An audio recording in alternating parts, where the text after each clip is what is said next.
Friends, તમારું સ્વાગત છે મારા કિચનમાં. આજે આપણે બનાવીશું વરસાદમાં ખાવાની મજા પડે એવા ગરમા ગરમ ઉલટા વડાપાઉં.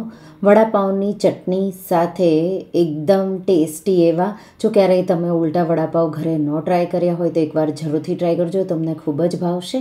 જો તમને મારી રેસિપીઓ ગમતી હોય અને હજુ સુધી ચેનલને સબસ્ક્રાઈબ ન કર્યું હોય તો સબસ્ક્રાઈબ કરજો અને બાજુમાં આપેલી ઘંટી દબાવજો, એટલે નવી નવી રેસિપીના નોટિફિકેશન આવે. તો ચાલો બનાવીએ.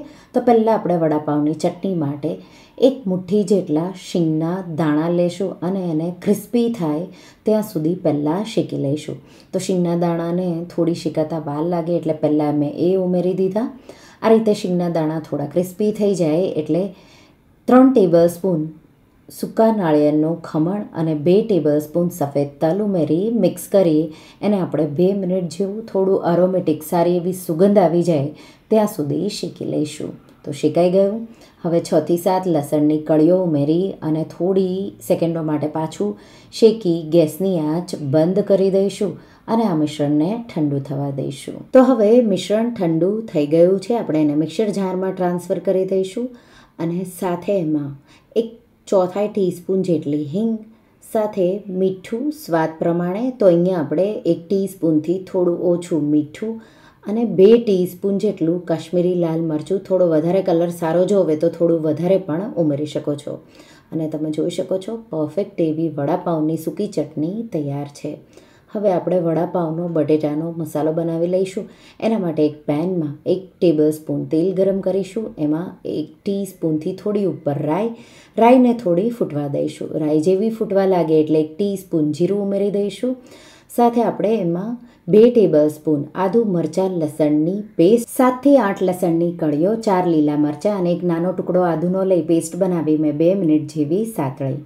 હવે આપણે એમાં 15 થી 20 મીઠા લીમડાના પાન, અડધી ટીસ્પૂન હળદર અને 1/4 ટીસ્પૂન હિંગ ઉમેરી થોડી સેકન્ડો માટે સાતળી લઈશું. આ રીતે સારી રીતે સતળાઈ જાય, લસણની કચાશ દૂર થઈ જાય એ રીતે તમારે સાતળી લેવાનું. પછી આપણે એમાં 4 મીડિયમ બટેટા બાફેલા આ રીતે હાથેથી મસળી અને ઉમેરી દઈશું. સાથે 1 ટેબલ સ્પૂન ધાણા જીરું પાવડર, 1 ટીસ્પૂન આમચૂર પાવડર, તો કાચી કેરીને સુકવણી કરીને જે પાવડર હોય એ, 2 થી 3 ટેબલ સ્પૂન જેટલા લીલા ધાણા ઉમેરી અને એકદમ સારી રીતે તો આ રીતે બટેટાને મેશ કરતા જઈશું અને મિક્સ કરી દઈશું. તો વડાપાઉંનો જે મસાલો હોય એમાં બટેટા છે એ થોડા નાના નાના ટુકડા રહે એવું હોય એટલે એ રીતે તમારે મેશ કરવાનું. લાસ્ટમાં 1 ટીસ્પૂનથી થોડું ઉપર મીઠું કે પછી સ્વાદ પ્રમાણે બટેટા બાફતી વખતે તમે ઉમેરતા હોય તો એ રીતે મીઠું ઉમેરી મિક્સ કરી દઈશું અને બટેટાનો મસાલો તૈયાર છે. હવે એક બાઉલ લેશું. એમાં આપણે 2 કપ ચણાનો લોટ, તો ઝીણો જે બેસન આવે એ જ લેવાનો છે. એમાં 1 ટીસ્પૂનથી થોડું ઉપર મીઠું, 1 ચપટી જેટલી હળદર અને અડધી ટીસ્પૂન જેટલું લાલ મરચું પાવડર અને 1 ચપટી બેકિંગ સોડા, તો ખાવાના સોડા ઉમેરી દઈશું. તો પહેલાં આપણે આવું ડ્રાય જ મિક્સ કરી દઈશું અને પછી આપણે એમાં મેં અહીંયા 1 કપ પાણી લીધું છે. પહેલાં આપણે થોડું પાણી ઉમેરી અને એકદમ સારી રીતે મિક્સ કરીશું. તો બેટરમાં ગાંઠા ન રહે એ રીતે એકદમ સારી રીતે મેં મિક્સ કરી દીધું. પછી આપણે થોડું પાછું પાણી ઉમેરીશું. તો અહીંયા આપણે 1 કપમાં થોડું જ પાણી મેં 1-2 ટેબલ સ્પૂન જેટલું જ બચાવ્યું એવું મેં બેટર આવું બનાવી લીધું. તો આ રીતે તમે બેટર જુઓ તો કન્ટિન્યુઅસ જે રિબિન ફોલ્ડ કહેવાય, તો કન્ટિન્યુઅસ બેટર પડ્યા કરે અને રિબિન ફોલ્ડ કહેવાય એવું બેટર તમારે બનાવવાનું છે. તો બેટરનો જાડું ન પાતળું આવું જ હોવું જોઈએ. હવે ગ્રીન ચટણી વડાપાઉં માટે બનાવી લઈશું. એના માટે મિક્સર જારમાં 1 કપ લીલા ધાણા ડાળખા સહિત 1/4 કપ ફુદીનાના પાન, ન હોય તો સ્કીપ કરવાનું, 2 નાના ટુકડા આદુના, 4 લસણની કળીઓ, 3 થી 4 લીલા મરચાં, તીખાશ તમને જોવે એ રીતે, અડધા લીંબુનો રસ, 1 ટીસ્પૂનથી થોડું ઓછું મીઠું, સાથે 1 ટીસ્પૂન જેટલો ગોળ કે ખાંડ અને 2 ટેબલ સ્પૂન જેટલા શિંગદાણા ઉમેરી 2 ટેબલ સ્પૂન જેટલું પાણી કે બરફના ટુકડા ઉમેરી અને ચટણી વાટી લેવાની. તો આવી ચટણી આપણને જોશે. ચટણી તૈયાર છે.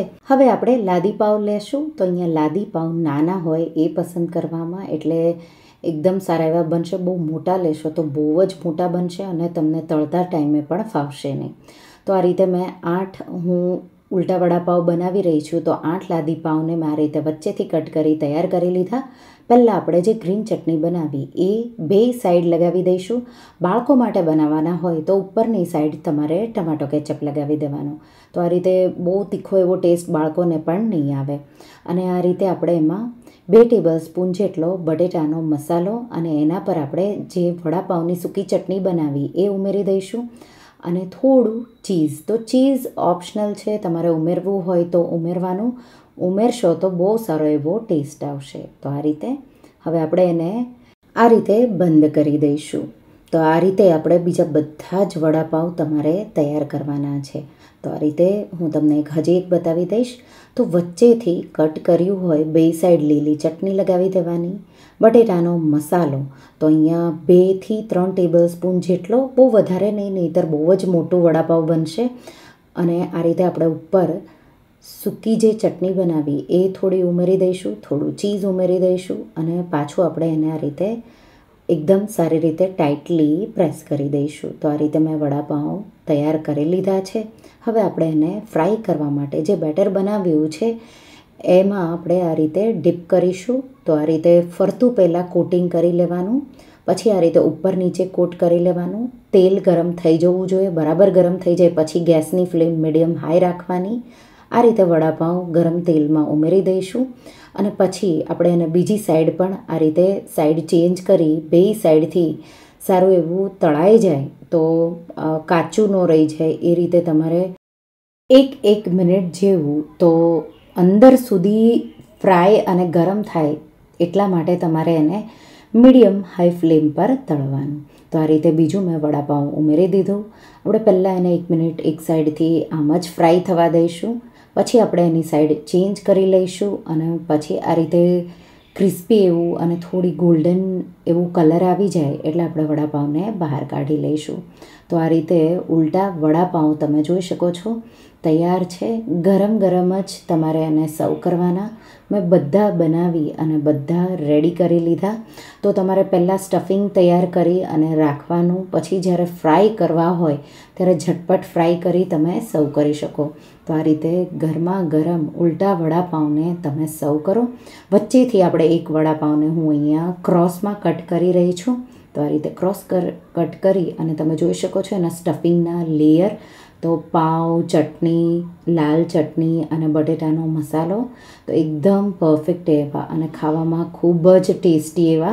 તમે એને ટમાટો કેચઅપ સાથે કે બનાવેલી ચટણીઓ સાથે અને તળેલા મરચાં સાથે ગરમા ગરમ સર્વ કરો. તમને આ રેસિપી કેવી લાગી મને કમેન્ટમાં જરૂરથી જણાવજો. અને જો તમને આ રેસિપી ગમી હોય તો વિડીયોને લાઇક કરજો, શેર કરજો અને મારા ચેનલને સબસ્ક્રાઈબ કરજો. અને આવી જ નવી રેસિપીઓ માટે તમે બેલ આઇકન બટનને પ્રેસ કરજો. Thank you for watching.